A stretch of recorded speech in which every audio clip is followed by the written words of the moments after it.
When it comes to handling queue times in Overwatch, every player has their own means of coping. I mean, some of you guys might believe that this increase in queue times has been a recent development in light of the fact that Blizzard just kinda tossed the game to the side while they are working on a sequel, but that's where you're wrong. As a matter of fact, we are very well versed when it comes to entertaining ourselves during extended queue times. Whether you are in a very high or very low rank, or whether you're just playing during off hours, there always have been reasons that kept us waiting longer than we will be happy with. And since the CrossPlay update does not affect the competitive ladder, if you want to rank up, you will be waiting. So today's video, I want to tell you a tale as old as time, or at least as old as this game. How do Overwatch players deal with their queue times? I mean, all you see in my stories episodes are the unusual encounters, weird, interesting, funny, and sometimes epic happenings that are worthy of having stories told about them. What you don't see are the long queue times leading up to high SR matches during which I not only have to fend for my life, but also watch as my tracer starts emoting to die on purpose because we didn't carry them hard enough. You think that was painful? Imagine sitting in a queue for 8 minutes to play support, just to then be greeted with a top 500 lobby full of 3900 fresh placement Andys who are ready to blow you into pieces. You think I enjoy spending all that time waiting for a match just to then get one clip by tracer players on Adderall? A lot of the matches I play in between stories episodes aren't very exciting, dealing with all the usual, boring stuff that you know from your own sessions as well. But that doesn't mean that there aren't stories playing out in FFA lobbies. There certainly are, just that there isn't enough material to fill the runtime of a 12 to 22 minute episode. So this video is dedicated to all the little stories I experienced while waiting in queue. Ladies and gentlemen, welcome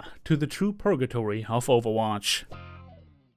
Now, one of my favorite things to do while waiting for my queue to pop is going into FFA lobbies, and of course, a free-for-all is exactly what it sounds like. You run around and try to eliminate everyone in sight. However, you will notice that I'm rather picky when it comes to my target selection. More than anything, I really love to make friends in FFA lobbies because it feels like we're all gathering together following an exhausting round of Overwatch. It has a very strong telling stories around the campfire vibe that simply cannot be overstated. There is nothing quite like vibing with a pretty lady on high ground while your fellow players die around you screaming. Though it is a bit awkward when you run into your new crush's ex-girlfriend, but those who take another person's heart for granted are destined to lose it. That is why I've decided that it is my job, as bestowed upon me by the hand of fate, to protect any and all players that just want to vibe in FFA lobbies. And if I can win the heart of a noble mercy player in the process, then I consider that a lucky bonus. Though you must make sure to never drop your guard because hit scam players cannot be trusted. I mean, considering how much they are begging for pocket mercies, it really shouldn't surprise me that Beth decided to execute me. As much as I'm not known to get along with Doomfist mains, if it is for the greater cause of eliminating a Widowmaker, I can definitely get behind that. It also helps that a Doomfist has no use for pocket mercy, leaving me and my love to hang out in peace. But of course, that peace was not meant to last. Being the knight in shining cybernetic armor, I had to be ready to fight for the noble princess, and fight I would, even in the face of disgusting, cowardly hit scam players that dare use my mercy as cover to avoid getting executed. I will not stand for that kind of insolence, and if you believe that I cannot dance my shuriken around it to hit you in the face, then clearly you are underestimating my power. I have a lot of time to come up with dumb storylines in my head because on average my DPS queue times are genuinely longer than my matches. I mean, take this quick play match on Hanamura as an example. I waited like 7 minutes to get here, but then you have people like Peter Griffin, the flanking Reinhardt player, inting his brains out right from the get-go. I was really looking forward to playing that match because I'd love to get better at DPS, but how am I supposed to improve, or heck, even just warm up, if the games are over within a fraction of the time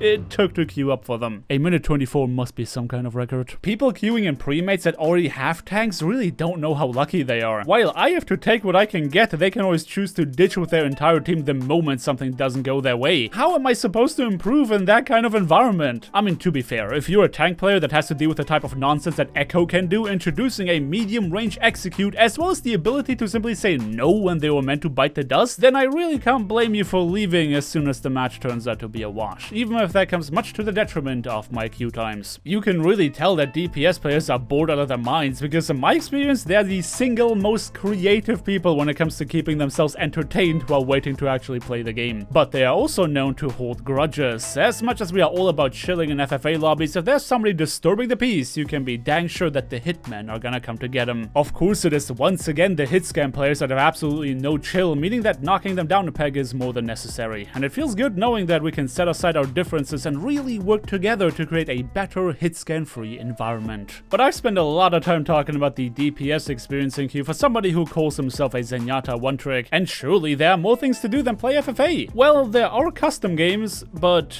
okay, I used to really enjoy playing Tiny Overwatch, which is that crazy custom game where you can spam abilities and ultimates off cooldown in a rainbow of special effects vomit all over your screen. But because the internet wouldn't be the internet without people making it their mission to ruin anything remotely fun in this game, yeah, they found a way to get out of bounds in this game mode, which has killed it for good. A lot of streamers are spending their time in queue either watching videos or playing other games, and to be fair, I am guilty of unironically having played Raid Shadow Legends while in queue even without them paying me to advertise their game. Let me make this very clear, this video is not sponsored, but to me, playing other games while waiting to play the game is kind of like cheating. And not everyone has the PC horsepower to multitask like that either. Or maybe you're playing on Switch. So what else can we do to deal with the frustration that is having wasted your time in queue just to end up on Horizon Lunar Colony? Seeing your fellow players escape the cold grasp of this map makes it tempting to follow their example, but alas, I had a mission to fulfill. I mean, if you don't enjoy playing Horizon and Paris, you can always just queue for competitive play where those maps don't exist, though you have to decide for yourself if doubling your queue time is worth it. My point is that there's no escaping the suffering. Whether you play support or DPS, whether you uncomp or quick play, the curse of the queue time will find you. Granted, tanks can queue virtually instantly, but that comes with the downside of, well, having to play tank. Maybe the real question is not how to deal with the queue times, but if the subsequent matches are ultimately worth the wait. Because let me tell you, waiting 8 minutes for a quick play match just to then get camped so hard that the game believes you are AFK for not leaving spawn is an experience and a half. So cherish these moments, my friends. Celebrate the fact that you have solo ulted that Pharah. Honor the ceasefire with that soldier to take out a Moira. And play along when a random Sombra decides that she wants to become your bodyguard. Because at the end of the day, you never know what is waiting on the other side. And who knows if that match you're about to queue into is any better than the queue itself. But this is it for our story here today. A short but sweet compilation of all the stupid things I do in between the episodes you usually get to see on the channel. If you enjoyed this video, then by all means do let me know by dropping me a like on your way out. Consider subscribing if you want to see more, and definitely ring that bell icon to not miss out on my next upload. I hope you guys have a fantastic day, and until next time,